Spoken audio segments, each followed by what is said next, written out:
A very warm welcome to you this Sunday evening to TV 47 Prime. My name is 𝐌𝐔𝐒𝐓 𝐖𝐎𝐑𝐘. Our sign language interpreter is Catherine Simoloi.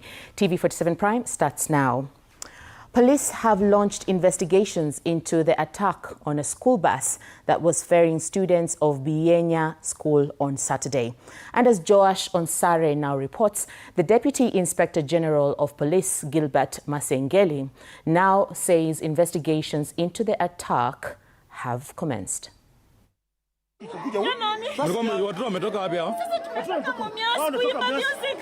Several pupils were injured after suspected goons attacked 𝐵𝐻𝐻𝐿 school bus on Saturday.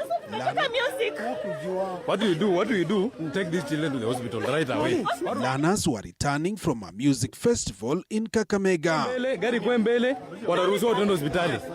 Sources indicate the attackers allegedly mistook the bus for one transporting supporters from a political rally held in the area. The Deputy Inspector General of Police, 𝐺𝐵𝐿 𝐼𝐻𝐿, now says investigations into the attack have commenced.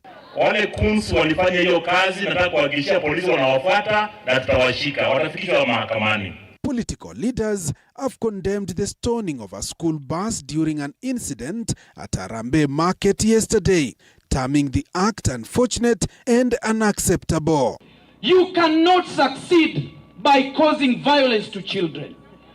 Yani umekuwa mtu wa roho chafu, umekuwa mtu mfedhuli mpaka mnatupa tear gas kwa watoto wadogo. Naenda kutoa onyo kubwa kwamba wale wanaotumia vijana wetu wakeuze nguvu zao kwa kuanza kuharibu vitu za wengine, hatutawasasa. Tutahakikisha hatua imechukuliwa. They have called on the Deputy Inspector General of Police, 𝐺𝐵𝐿 𝐼𝐻𝐿, to expedite investigations and ensure those responsible are arrested and prosecuted. Sasa mnaenda mnapiga watoto pale Harambee na kupiga mambo ya basi. Na uliza 𝐼𝐻𝐿, sheria hata iwe ni mimi nisifunje sheria kwa sababu ati niko kwa serikali. Lazima tuwe na uongozi nzuri, uongozi ile inaleta watu pamoja, uongozi ile inaleta maendeleo nyumbani, uongozi ile inashirikiana na watu wengine wote dunia mzima, ili sehemu yoyote au sehemu zote za nchi inaendelea kwa kiuchumi na kwa maendeleo na utajiri. The incident, which led to the injury of several students, occurred near Harambee along Mumias Bungoma Highway. 𝐻𝐿 𝐼𝐻, TV 47. And the National Cohesion and Integration Commission is raising concern over what it describes as a growing wave of political intolerance and violence in the country.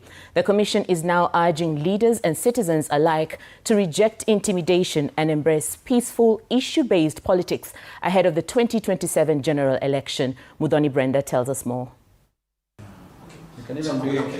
The National Cohesion and Integration Commission has condemned Friday's attack at All Saints Cathedral, describing it as a troubling reflection of a growing culture of political intolerance and violence in the country. Places of worship and public institutions must remain spaces for peaceful engagement and the free exchange of ideas.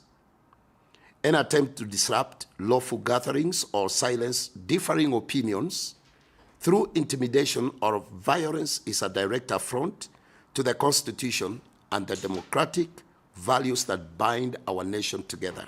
On Sunday, the Commission warned that the use of intimidation and violence to silence opposing views threatens democratic freedoms, national cohesion, and peaceful political engagement. Political competition should be guided by ideas, policies, and respectful debate, not coaction, violence, or fear.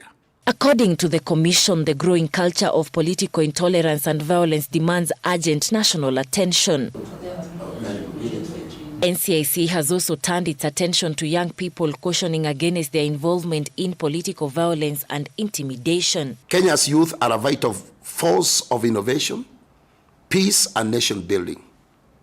Their energy and leadership should be directed towards strengthening democracy and fostering inclusive development rather than advancing division or disorder. The Commission is reiterating that safeguarding national cohesion is a shared responsibility, calling on all Kenyans to reject violence, embrace tolerance, and uphold the rule of law. Whenever we call you, you've been coming. Odhoni Brenda for TV 47.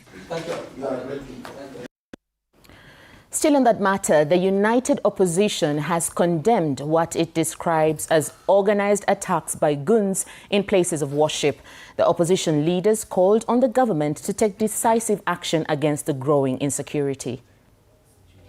Opposition coalition leaders have accused the government of orchestrating goonism in the country. Speaking in Chwele, Bungoma County on Sunday after attending a holy mass, the leaders accused the government of sponsoring and protecting goons, allegedly responsible for harassing citizens in different parts of the country, including places of worship. Yoyote ambaye anasimamia uuni magun kama wale walichapa watoto jana Harambee, wao tunataka nambari yao ya simu, their service number. Tukichukua serikali mwaka ujao, bila shaka hii Bwana Ruto imeenda, na tutaki wananchi wawe na umizane wao kwa sababu ya maslahi ya mtu kiongozi mmoja ambaye anajua siku zake za kwenda nyumbani zimefika. The leaders argued that such acts of invasion and intimidation are undermining peace, national unity and social cohesion. Mambo ya kubeba tia gazi kwa kanisa, kuleta askari na rungu kwa kanisa, nataka kuwaomba viongozi wa serikali na munisikize, ninawaomba kama ndugu yenu na kwa unyenyekevu, munachiletea laana kufanya maneno ama namna gani wananchi? DCP party leader Rigathi Gachagua criticized Interior Cabinet Secretary Kipchumba Murkomen, accusing him of failing to effectively manage the ministry. Gachagua has further alleged that Murkomen is responsible for the growing insecurity and the rise of criminal gangs across the country. Huyu Murkomen umeweka wizara ya Interior, atachoma nchi hii. Because Wakenya watafika pahali wakatae. Vile wamama niliona jana, as we go towards the elections, Kenyans will say no to goonism. The leaders would later hold rallies in the area, claiming that if the coalition assumes power after the next election, all those involved in sponsoring or carrying out such acts will face illegal action and be held accountable for their actions. Police yoyote ambaye anasimamia uuni magun kama wale walichapa watoto jana Harambee, affordable housing ni makateli. Yote haya ya Bwana Ruto ni wizi mtupu. Wizi mtupu. Aende asiende. Aende asiende. The coalition leaders say they will file a single presidential candidate in the highly anticipated 2027 general elections. Chwele hoye! This disturbing growing pattern of attacks in churches and disruption of rallies is really concerning. And that brings us to a conversation that we're having today. Is Kenya a nation of goons? And I'm joined today by a political analyst. Please do introduce yourself. You give me a very heavy task. My name is Dismas Mukwa. I'm a political risk analyst. And thanks for this opportunity. And you brought into fore a very disturbing conversation about the existence of political goons. And I would like to state that Kenya is not a state of goons, although we've got a few parts of society that are encouraging goons. And in my view, goons exist in two levels. Number one, there is the physical goons, and then there is verbal goons. And in physical goons is when people literally come and beat you up, political violence on account of your political ideas. And also when you're talking about verbal violence, again, it's people who are attacking you on account of verbal violence. And right from the word go, any reasonable and rational Kenyan must condemn political goons or political violence, whether it's verbal, whether it's physical, in the strongest terms possible for several reasons. Number one, political violence is a threat to our nation. Political violence is a threat to political stability, economic stability, and the military and security stability. Political violence is a threat to elections. Because if you notice where we have incidences of political violence, is what in 2032 may be described as battle areas. Nairobi, Nyanza, Western, and Central. So one would easily come to the conclusion that some architects of the political violence, whether it's verbal or physical, want to use it as a voter suppression strategy. And also they want to be sure and suffocate people who have got character, competence, and capacity. People who can present ideas on the table, they want to frustrate those people. Because if you're a strong person, you've got ideas, you want to present them in the marketplace, but we fear that as soon as you go to the marketplace, somebody is coming to beat you up. You may be reluctant and say politics is a dirty game. And this political violence is not limited to one political party. It cuts across. Because, like for instance, Mr. 𝐷𝐾𝐓 𝐖𝐻𝐿, we said, the leader for DCP, he was in Western Kenya, and he actually engaged in verbal violence, and he has done it in the past. You've seen Mr. 𝐷𝐾𝐓 𝐖𝐻𝐿 attacking a PS, saying that hii ni mboga ya mtu fulani. That is political violence, and also attacking the Nakuru governor. And also he attacked senior politicians in Western Kenya. And then also on the flip side, you have people being beaten up in churches. Sometimes people are having a gathering and they're beaten. So we must condemn it in the strongest terms possible. And the buck stops with President William Samoei Ruto. When he was sworn into office, he said he's going to secure lives and property. And political violence is a threat to lives and property. Dismas, you've talked about two levels of goonism, the physical and also verbal. We'll get right back to that. Meanwhile, across Kenya's political landscape, a troubling development is becoming increasingly difficult to ignore. From disrupted demonstrations and chaotic public gatherings to violent confrontations during political events, the presence of organized groups of goons has emerged as a growing concern. But who are these individuals? Who funds them? And what does their rise say about the state of Kenya's democracy?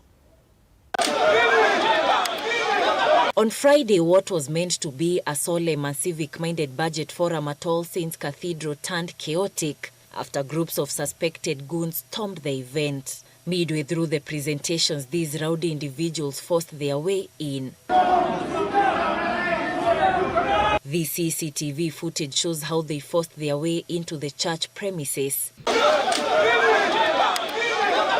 heckling and shouting political slogans.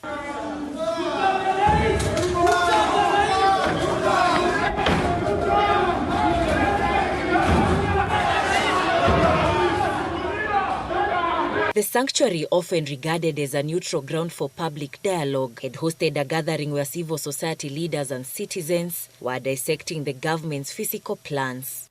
We ask that everyone, regardless of their position, must respect places of worship, and that the government must put in sufficient effort to ensure that places of worship, like All Saints Cathedral, are protected from political goonism. Interior and National Administration Cabinet Secretary Kipchumba Murkomen has condemned this disruption, terming the incident unfortunate and unacceptable. CS Murkomen says that the government is redefining the security architecture in Nairobi and other urban centers through the establishment of the Nairobi Metropolitan Police Unit, coupled with the adoption of modern technology and the ongoing modernization of the National Police Service. We know that Nairobi in the recent past has faced petty thieves and people, pickpockets and some juvenile gangs, even with the CBD. This revamping of the security sector will help us to monitor and capture those people and make sure that we take them to account. The CS noted that several suspects have already been arrested in connection with the incident, while security agencies continue with investigations and the pursuit of other individuals involved to ensure they are brought to justice. For many Kenyans, however, such scenes have become all too familiar. Peaceful protests suddenly descend into chaos, demonstrators are attacked by unidentified groups, businesses are looted, and citizens are injured. In the aftermath, accusations fly between political rivals. But whose goons are they? We have not seen tangible arrests, things that can be deterrent, things that can deter the recurrence of this kind of incidences. Worrying more so because of ineffect of police intervention and any other intervention that we are taking as a country. We are seeing this incident multiplying and day by day becoming quite lethal in the way it is executed and in terms of numbers of participants in the incident. The rise of goons is not a new phenomenon in Kenya. However, recent months have seen a worrying resurgence of politically mobilized youth groups, allegedly hired to intimidate opponents, disrupt public gatherings, and influence public perception through violence and fear. More than any other time in our national life, goons have overrun our streets, hotels, churches, and people's homes. And we ask, where are we as a people, as a nation? Analysts argue that goons thrive where accountability is weak and unemployment is high. Kenya's youthful population faces significant economic challenges, with many young people struggling to secure employment. In such an environment, political operatives often find a readily available pool of recruits willing to participate in disruptive activities in exchange for quick financial rewards. The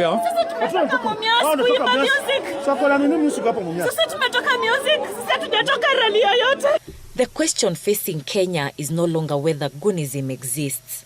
The evidence is visible in streets and the rallies. The more pressing question, however, is whether the nation is willing to confront it decisively. Will political leaders reject the use of violence as a tool of influence? Will institutions enforce the law without fear or favor? And perhaps most importantly, will Kenya's youth be offered opportunities that make political thuggery an attractive option rather than a survival strategy? The answers to these questions may determine not only the future of political discourse, but also the strength of Kenya's democracy itself. Muthoni Brenda for TV 47. Thank you, Muthoni Brenda, for that report. And this issue of goonism becomes a very important conversation. That's why we're having this dialogue with two amazing people who are going to be helping us to understand this better. Earlier on, I introduced our political analyst, Dismas. And right now, I'd like us to introduce another expert who's joined us, a security expert. Welcome to the studio, Byron Adera. Thank you so much. We are so happy to have you on board because you are an expert who's been trained in security matters, as well as you are a retired officer, aren't you? Yes, I am. That's right. Thank you so much for joining us. This question of goonism, it seems like it's a new trend, but is it? How old is it? And have we experienced it before in other forms, perhaps? Well, that's a very interesting question, and I'm aligned. I join Dismas here, Brother Dismas, in condemning this goonism that seems to be runaway crime within the territorial borders of this country, Kenya. The question asked as to whether goonism is a new concept. It is not. Goonism finds its footing in the pre-independent states, where the colonial masters used goons, for that matter, to extend their acts of oppression, coercion, illegal taxation, as it were, back then. So this came in the shape and form of chiefs, territorial loyalists that were there at that particular point in time as carries to actually extend what the colonial masters saw as, a concept for rulership.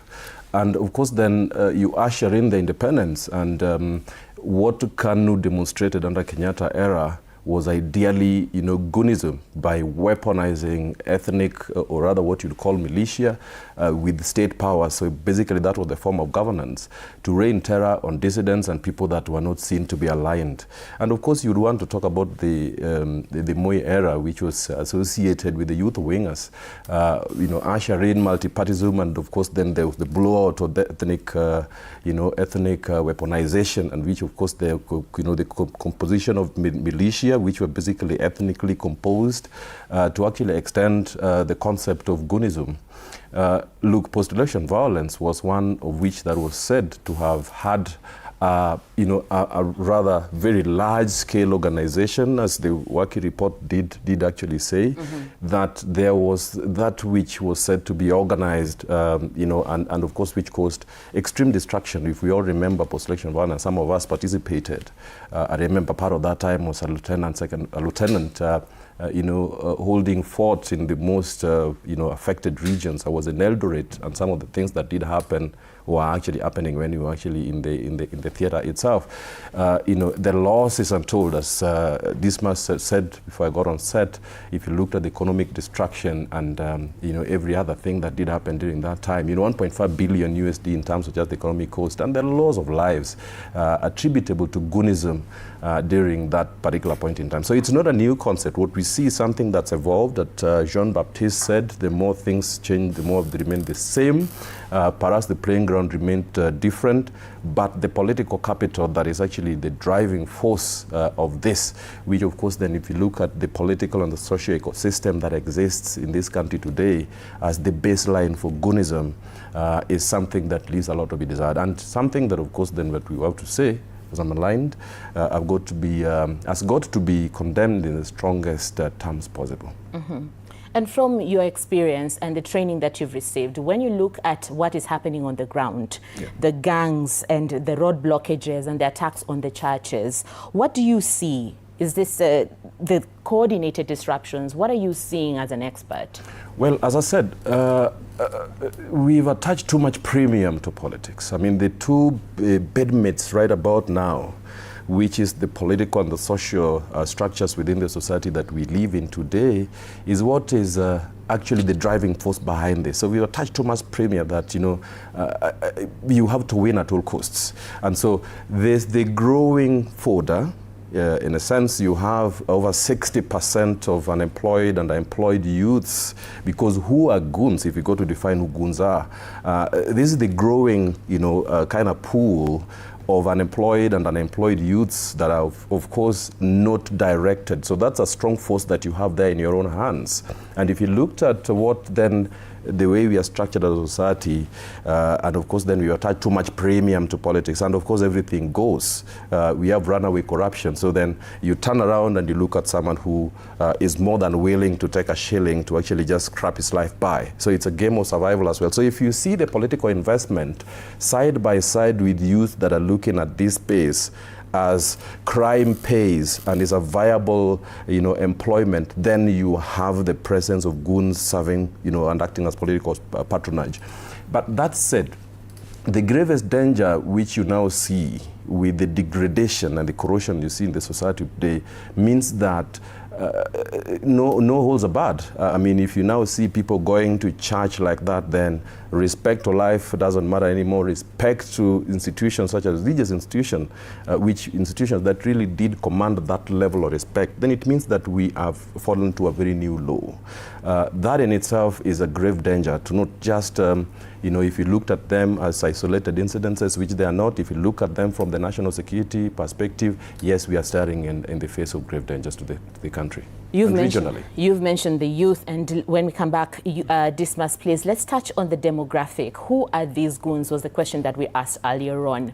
Meanwhile, President William Ruto has once again defended his frequent local and international engagements, saying his extensive travel schedule is aimed at accelerating Kenya's economic growth and strengthening the country's influence on the global stage. Speaking during a church service in Kajiado County, the head of state maintained that active leadership requires direct engagement with citizens and international partners.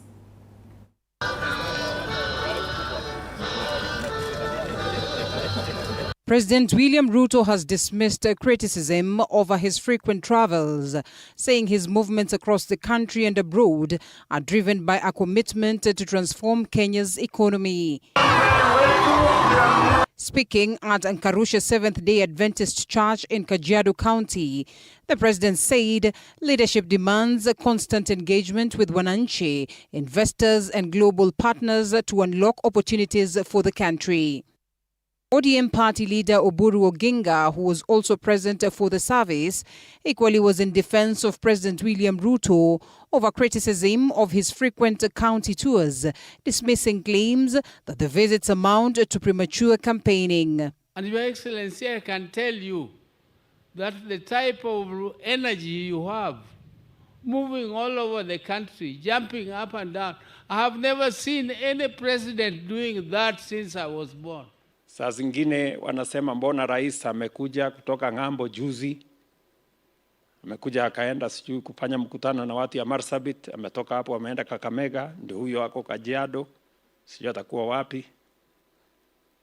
Hiyo ni kazi ambayo mimi niliamua kufanya. The leader's remarks come as Ruto prepares to travel to France for the G7 summit, where he says he will represent the interest of the African continent. Ruto noted that Kenya has increasingly emerged as a key voice in international affairs, citing major events hosted in Nairobi and the country's growing role in advancing Africa's development agenda. Ukiangalia diary yangu imejaa miezi 6 mbele kila siku. Lakini ni kwa sababu hii nchi, kubadilika kwa hii nchi inataka bidii. The president also defended his administration's economic priorities, pointing to increased investments in agriculture, education and healthcare under the 2026-2027 budget, targeted at lowering the cost of living, improving access to education, and strengthening Kenya's competitiveness in the global economy. We are not going to beg in the international market with a heart in every capital begging. We want to trade with them. We are making progress, demonstrable progress. Na tumekuwa na favor ya Mungu. The head of state further challenged Kenyans to embrace hard work and productivity, citing countries such as South Korea, Singapore and Malaysia as examples of nations that have achieved rapid economic transformation through strategic planning and sustained investment. For TV47, I'm Linda Alela. Opposition leaders drawn from the Linda Mwananchi movement have renewed their criticism of the Kenya Kwanza administration, accusing it of failing to deliver on promises made to Kenyans and worsening the country's economic challenges. Speaking at Kivulini grounds in Thika after a tense encounter earlier at a church service, the leaders also called for greater opposition unity ahead of the 2027 general election. Micah Gwongo with more details on that story. With what began with a moment of tension at the AIPCA Cathedral Church in Thika, ended with a strong political message at Kivulini grounds.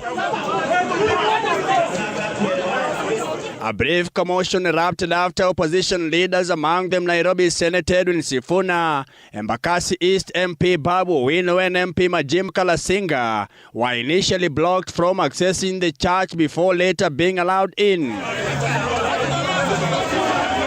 The disruption prompted church leaders to call for calm, with the politicians apologizing before proceeding with their engagements. Musituharibie ibada yetu.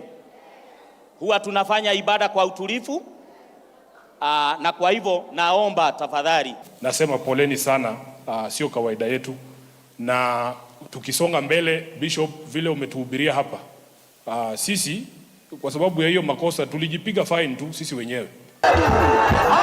Hours later at Kivulini grounds, the leaders turned their attention at the state of the nation, accusing the government of failing to fulfill key promises made to Kenyans. We are saying, if you are not the problem, you must be part of the solution. Problem yetu ni Ruto. Wale walikuwa wanauliza mwelekeo wa Linda Mwananchi ni nini? Na waambie mwelekeo inakuja. Na mwelekeo ni Kasonga aende. The leaders argued that poor leadership remains at the center of many of the country's challenges, urging Kenyans to make leaders accountable for their actions and decisions. Lakini kwa sababu ya sera za Kasongo, wamewekea hawa industrialists ushuru mzito, mpaka kampuni nyingi hapa zinafungwa, vijana wetu wanapoteza ajira, si ndio? Na wamama tunasema wakati wetu ni huu. Wamama tunasema wakati wetu ni huu. Tuungane na Linda Mwananchi tuhakikishe tunashinda asubuhi na mapema. The rally was also attended by Murang'a Governor Irungu Kang'ata, who praised Linda Mwananchi movement, describing it as a growing national force capable of bringing together leaders and citizens from different political backgrounds. Kuna mtu aliomba mahali atazaliwa, sote ni jamii na ile vuguvugu inasukuma hiyo agenda ni Linda Mwananchi ya Sifuna na Babu. So when I saw Kang'ata today, I know the game is done. Kasongo is gone. Kang'ata revealed that he had instructed Edwin Sifuna and Babu Owino to initiate talks with Rigathi Gachagua in pursuit of a broader political alliance, days after he claiming that he will not seek re-election on a UDA party ticket. Kwanza nimeambia huyu rafiki yangu Sifuna wakiwa na Babu na Orengo watafuta wa Munyoro. Sindio? Watafuta nani? Watafuta nani?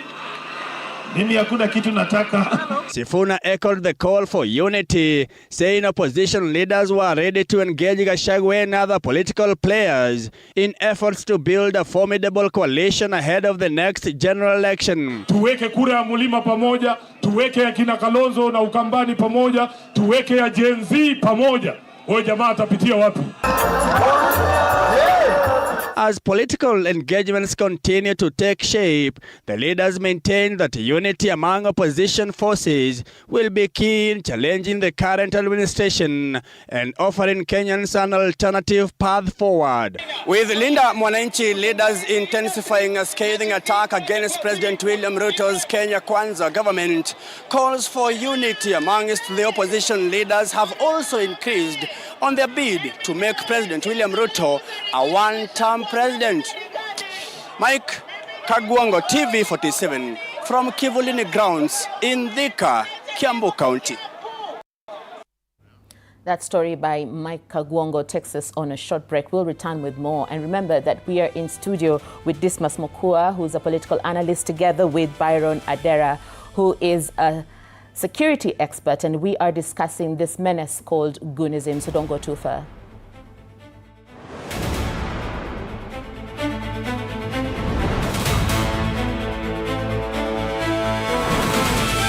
Sundays at 8:30 p.m. Good morning. You have my rent? Leo jioni kama tutakuwa tumelipa rent, nauza hii simu yako. Hamna pesa. I need 3 G's to make my nails today. Sasa hivi natuhusu aje? Can I order now? Do you ship? Can I get blinking ones? Mimi nilikuwa na trade. Nimewekelea kitele yangu. Kitele yangu na trade. Nikikunyuma. Oh my God. You left me. Nitumie ni live. Uko nje kuna wifi. Why? Hi-Fi? Wait, so what do we call this dish again? I have no idea. The cucumbers are there specifically for my beauty routine. Tamulini kero make a beauty product. Na ameenda. Tunafaa tukuwe na logo yetu. Like, si ni brand already. We won't entertain divas. No. I'm not dealing with a man child. Amazing. Nishapenda hii energy. Sundays at 8:30 p.m. on TV 47. Saturday at 8:30 p.m. My father used to tell me that a hotel is the home for travelers. I guess I forgot that. Recently, it's been more of a mirror of my own ambition. Ooh, yeah. We might fail. We will probably fail, but not for a lack of trying. So for the last time, and the first time, welcome to Connect In, the best experience in Eastern Central Africa and its environs. Saturday at 8:30 p.m. on TV 47. Wednesdays at 8:30 p.m. This is a very serious place. I see that. Surely. Hey, nyumba. This is the place. Just for a few days. Rule number 2. Kwani Google inajua maisha yangu wewe? That's my seat. It's a chair. It was hers. You're new here? Yes. You learned the rhythm. This place is run by structure. Structure. It is a system. Ni venye tu ni system haisikizi. And what happens if something you haven't chosen enters your day? I remove it. That's not always going to be possible here. Then you are going to have a problem. Noted. What are you planning? To escape from a resort. This is not a resort, my friend. This is a storage. Wednesdays at 8:30 p.m. on TV 47. I just want to be in the zone. Nairobi, where the hustle never sleeps and neither do the scammers. On Link Up, we are talking about something that's affecting all of us. Indomie, furahia mlo mtamu.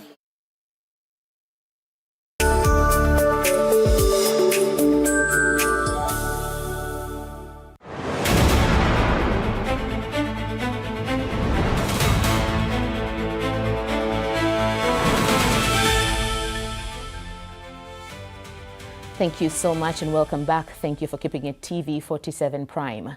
Prime Cabinet Secretary Musalia Mudavadi anticipates a decisive petition-free victory for President William Ruto in the 2027 general election. Speaking in Narok County, the Prime CES emphasized that the administration's focus on tangible infrastructure projects such as the standard gauge railway extension continues to strengthen public confidence. Mudavadi urged citizens to register and vote in large numbers to ensure a transparent, legitimate and clear democratic outcome.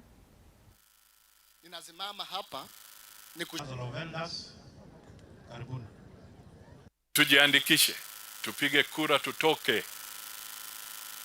Mwaka huu tukienda kumalizia, IBC itakuwa na msururu mwingine ama round nyingine ya mwisho ya kumobilize voter registration.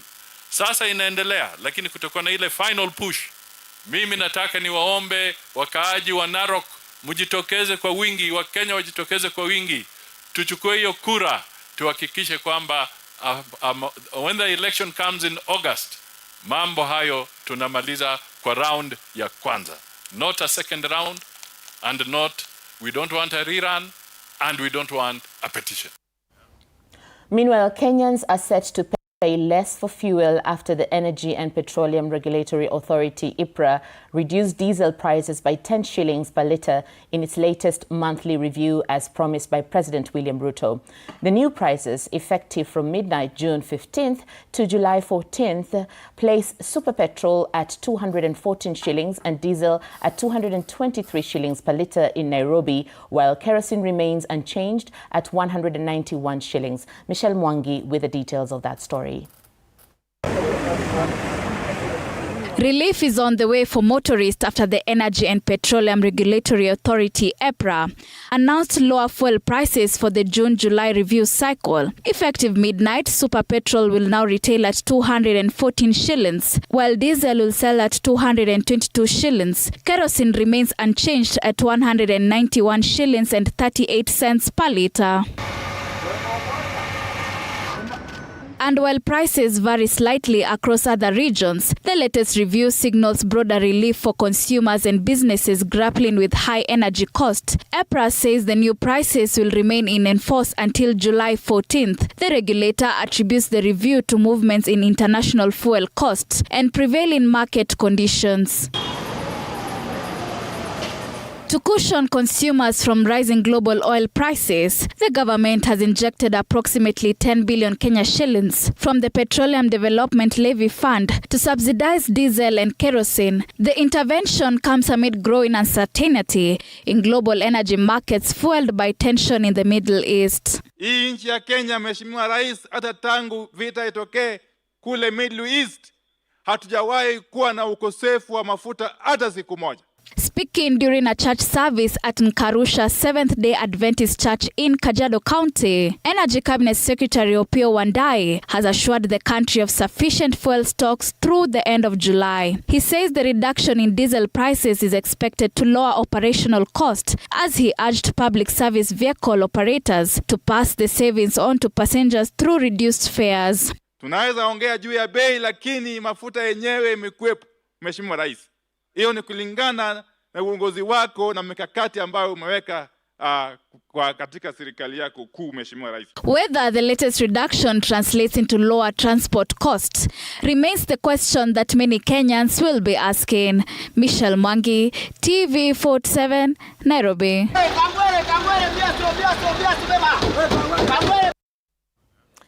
Governments have been called to prioritize small-scale fishers ahead of the historic Ocean Conference launching in Mombasa. This landmark 11th annual conference marks the first time the global summit convenes on the African continent. Ocean advocate Kate Walsh and marine experts are uniting with local fishing communities to demand enhanced habitat protections, stronger fisheries transparency, and restricted foreign industrial fleets. These critical reforms aim to safeguard local food security, rebuild declining fish populations, and secure vital livelihoods across coastal Africa. It's the first time that our Ocean Conference has been held on African soil. So the Our Ocean Conference, it's one of the biggest global gatherings of heads of world ocean leaders. So we'll have a lot of political figures there, but we'll have scientists and NGOs and actors also there. The theme this year is Our Ocean, Our Heritage, Our Future. And it's a real opportunity for Africa to lead, for us to show the world what needs to happen in terms of ocean leadership, and for the world to follow us. Across Kenya's political landscape, a troubling development is becoming increasingly difficult to ignore. From disrupted demonstrations and chaotic public gatherings to violent confrontations during political events, the presence of organized groups of goons has emerged as a growing concern. But who are these individuals? Who funds them, and what does their rise say about the state of Kenya's democracy? We get back to our discussion here with Dismas. And Dismas, you had mentioned about the locations that you call the battlefields, or how did you call them again? Battleground. The battlegrounds.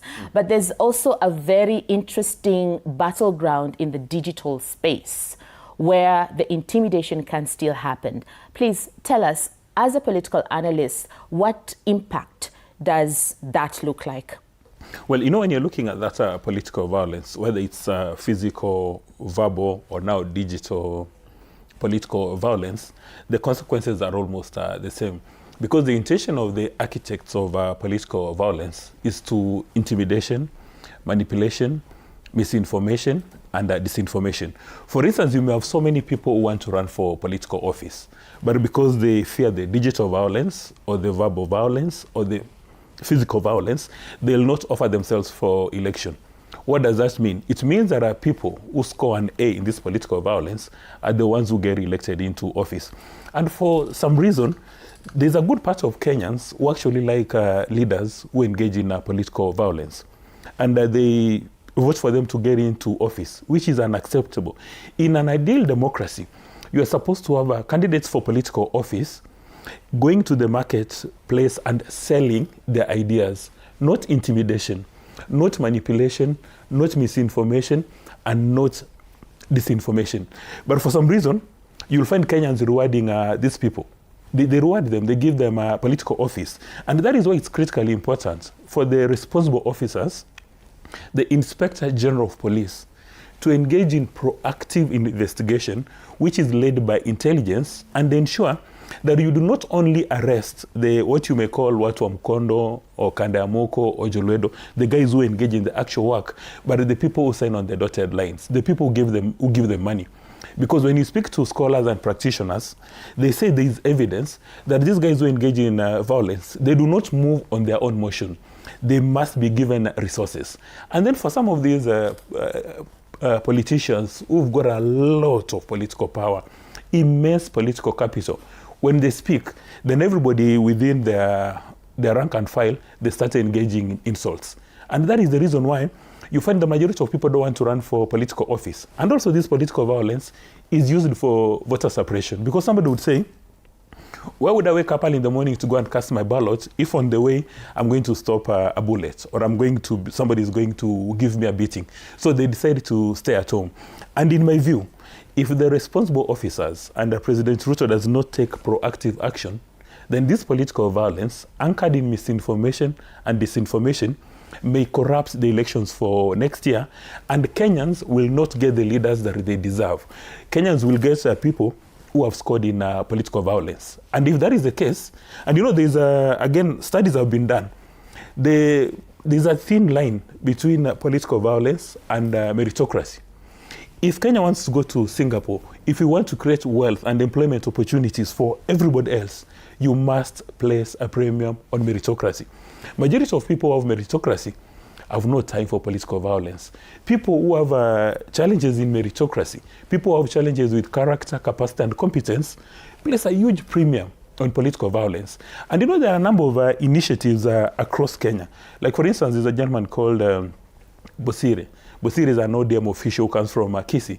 They're establishing now committees to vet leaders at a community level, at a county level, that if there is evidence that you've ever participated in political violence, evidence you've ever stolen somebody's cow, then they'll put a red flag on your name so that you're not elected to office. Believe you me, the three of us here, all of us will know the candidates who are offering themselves for election from the MCA level who scores an A in political violence. Why can't we call them out? And I think we have an ethical responsibility in the media as analysts not to place a premium on people on political violence. For instance, why would I come from Western Kenya. Why would a politician go to a matanga and cause political violence? You may be surprised to know that in Kisii, some politicians have been banned from attending matangas on account that when they open their mouths, they insult everybody. And I think we need more of those proactive actions. And if, as a nation, we are not proactive, then we are about to join Haiti in that WhatsApp group. Dismas, you mentioned that there is a group of Kenyans who actually want to vote for politicians who are associated with the violence. Why do you think that is so? Well, you know that in some societies, and you know, he's a retired officer, there are some people say they want macho men, they want macho women, they want men and women who can insult everybody. That is the kind of politics they want. Like, for instance, when somebody who has served once at the presidency, who has been impeached, takes a podium and you insult a female governor, you insult a female PS by suggesting that the female PS has got some nocturnal activities with other leaders. Can you imagine if you're the PS or if you're the governor watching news at home with your husband or with your wife or with your children, and a politician does this, and then it's picked on by some digital warriors and it's spread all over? That is unacceptable. And guess what? For some reason, these people are not punished. There's no pecuniary punishment. There's no criminal punishment. These are the people we give a pat on the back, and when they post those things on social media, they get immense following. You know, sometimes they monetize political violence. Because if I insult you right now, and then I post it on social media, people will be curious to find out. And it trends. Gets a following, advertisements run against. And there's monetization. So maybe even at this stage, we need to talk to these people who run social media companies and organizations, that there's some content which is unacceptable. You know, some countries like the UK is about to come up with that policy, and also Australia, whereby if you're posting this kind of content, it's unacceptable. And you know, we must not confuse free speech with warmongering, with verbal violence. We need to call out these people, because if I'm elected to office on account of my capacity to beat up people at a funeral, during those 5 years, I don't need to deliver on anything, because you voted for me knowing that my key performance indicator is verbal attacks, misinformation, and disinformation. So why should I perform? Because I'll just go sit on my back, make money, so that I can recruit more people in my wing, and then after 5 years, I'll engage in political violence. That is why we have to say times above number till the cows come home. that we must start rewinding ideas and opinions. If you want to create wealth in Kenya, if you want to create employment opportunities, if you want to shine at an international level, you must place a huge premium on ideas and wealth. You know, there's some, as we said, these politicians exist across. For instance, if you look at the United Opposition, look at Kalonzo. When Kalonzo speaks, you see a gentleman. You don't see political violence. But you cannot say the same about Mr. Rigathi Gachagua. The two are polar opposites. In fact, you ask yourself, how do they sit together? So in my view, Kenyans must vote with their selfish interest in mind, and their selfish interest is meritocracy, capacity, competence, and character. If we just fall in love, you know, there's the Stockholm syndrome, that we fall in love with our captors. Yeah. Majority of our captors are the ones who shine in political violence. So we fall in love with them, and then we sit back and start yawning. How come? Do you know, by the way, some governors, and we will not name names now, are frustrating freedom of the media. Do you know there are so many journalists in Kenya who don't have capacity to report accurately on issues from their counties on account that if the story runs out, if the story ends, those governors will go and give them a beating.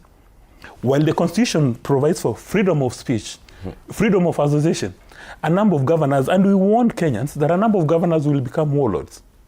When they go to the podium, they say freedom of speech. But when you speak to the journalist privately, this must be a story nikifanya, kitaniramba. So imagine what political violence is doing in Kenya. Dismas, you've also mentioned that we need to stand up and condemn it with the highest terms, that we need to collectively agree that this is not the direction that we want our country to go. So we've had the government insisting that it condemns Goonism. The Interior CS Murkomen has directed the Inspector General to act very fast. Do you think that the public believes this? Before Brian comes in my view, words count for nothing. Words count for zero. We must see action. You know, and Brian has given a good description from 1963. You've had these political violences in many shapes and forms. Tell me, if there's anybody today as we speak serving time behind bars at committee on account of assaulting a female candidate, on account of assaulting a male candidate, on account of sponsoring political violence. What happens is, in this political violence, there's tier 1, the guys who give the resources, and then the tier 4 guys who do the actual work. A few of the guys who get arrested are tier 4 guys. And guess what? They have no idea who's told them to go and cause a friction. Because, let me ask you, how do you find that in a political rally, there's somebody with a grenade? Where does this come from? How do you find in a political rally somebody comes with ile miti ya jembe, you know, cracking skulls? Where does it come from? And you know, basic investigations. And as Brian will tell you, Kenya has got very solid military and security forces. Intelligence has no peers. Are you telling me that the responsible officers have no idea of who are the architects of political violence? That they're just snapping like the rest of us Kenyans? And yet, look at the recent budget. They've been given resources in truckloads. Truckloads. So are you suggesting to me that they have no idea who is the architect of political violence?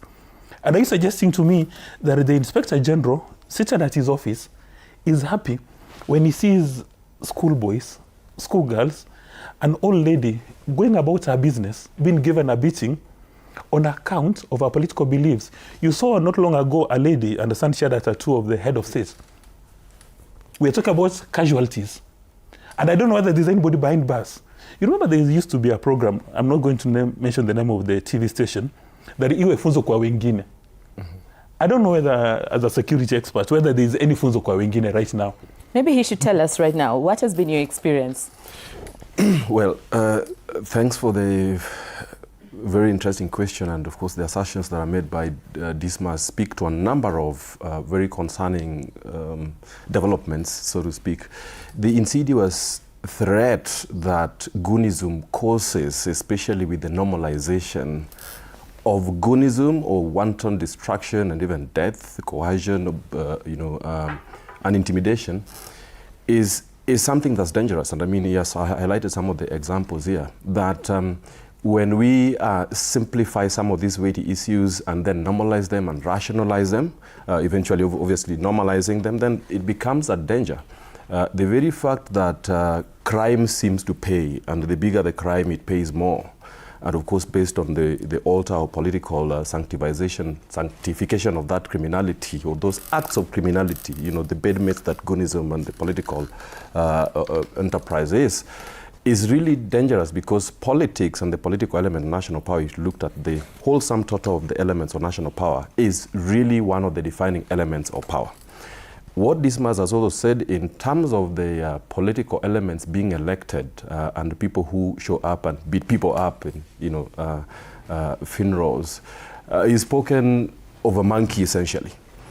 And you cannot elect that monkey without being one, as it said. So the electorate need a lot of, and of course, you know, to him that much is given, much is expected. Yes, we have to judge these things based on who then has the biggest responsibility and who then has their back, being the ultimate stopper. It is people who have the ultimate responsibility, and so getting to whip them into order has a lot of things that than just calling them out. It is the strengthening of the institutions that have got to actually bite. Electoral reforms, and I think a jury is still out on how much we have in terms of just laws and regulations. We have an overkill of them, but the operationalization of the same is where we actually stuck in the mud. So strengthening of these institutions beyond just electoral reforms, you know, we have institutions such as the NCS, you know, we have the NCIC, you know, the National Cohesion and Integration Commission.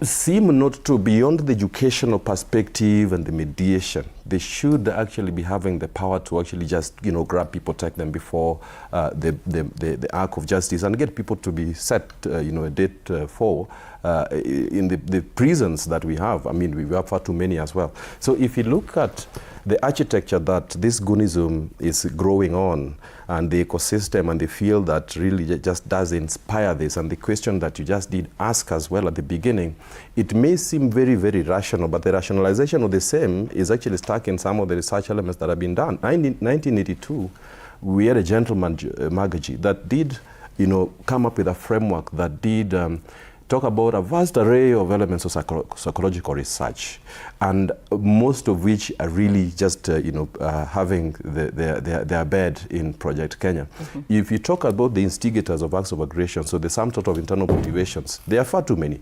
The motivations in terms of money, we talked about the population that's unemployed, underemployed, and that do not have the sense of hope anymore. And anything that then does come in terms of, you know, a dominant aspiration, because where we socialize as a country, for you to make it, then you go to be actually having, you know, a good family with feed sense, your school, the normal things, beyond just the basic needs. Drive a big car. These internal motivators in terms of just the money and, of course, the lack of fear of the consequences that exist, that anything goes, the impunity that seems to be run away, seems to benefit people with that internal motivation. The second factor is habit strength factors, which, of course, the sum total of, you know, things that you learn out of reward and observation. So habit strength factors, they do exist. If you look at the people that is highlighted, the monkeys that essentially are beating people in funerals and things like that, we're talking about people who are hot-wired. The whole development of human beings mean that we are, you know, going through what you call the cold circuitry. Hot circuit is where you have wild animals that will do crazy things in the spur of the moment. Now, cold circuit doesn't seem to exist in the humans that are being defined here. So the habit strength factors exist. Now, the stimuli in the external environment that seem to facilitate acts of criminality and aggression seem to also exist, an overkill of them. Now, if you look at that, you add those three, the stimuli that facilitate rather than the inhibitions, and the stimuli that inhibit acts of aggression, then you arrive at the algebra of aggression as put by And Byron, that Magaji. Description actually gives us the characteristics of the goons. Yes, absolutely. But now let's look at the demographic. Yeah. We're talking about the youth who are actually participating in Goonism. Yes. And these are the same people, when we talk about the Gen Z revolution, are the same people that are actually going to bring reforms in our governance, and they're pushing for it as well. What do you make of that? Let's say that as our parting shots, because time is really not on our Perfect. side. So then if you look at the anatomy of goons, it's really people who have the muscle, and you're looking at the age between 8, and you can push it below 18.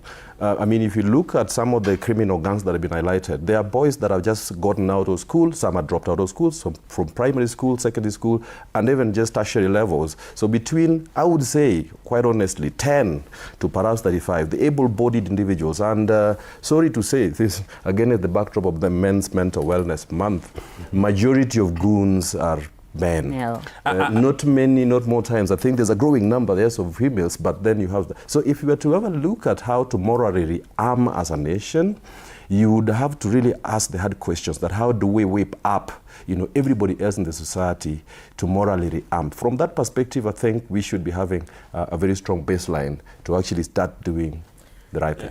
Thank you so much. Quick words. Let's go to Dismas. Political parties must discipline architects and beneficiaries of political violence. EACC must do the same, because I think it falls in their bracket.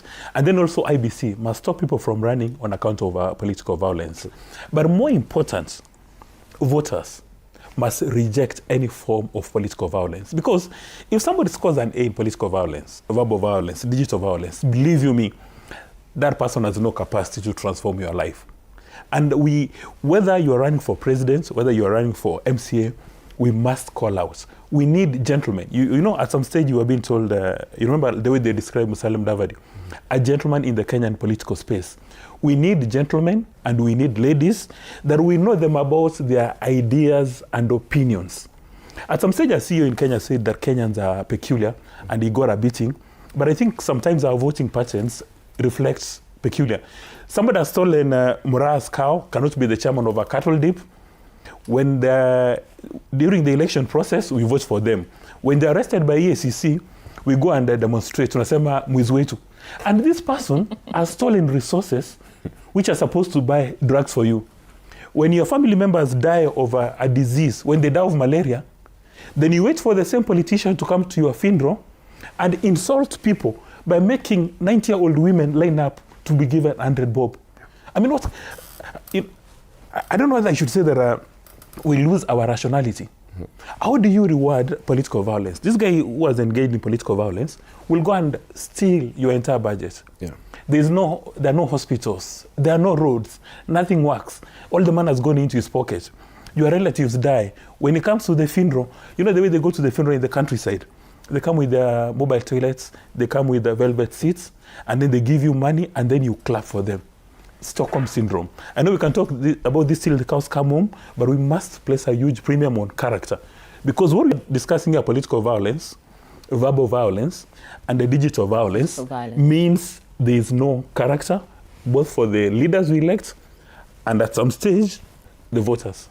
Thank you so much, gentlemen, for joining me in this conversation and for your insights as well. Those were concrete, very concrete action points that we've been given by Dismas on how we should actually can be able to reverse this. You know, you talked about choosing the right leaders. Character, capacity, and competence, you can call it the 3 C's. The 3 C's. But it must be anchored on meritocracy. You know, you can have somebody who has character, capacity, and competence, but there's no meritocracy.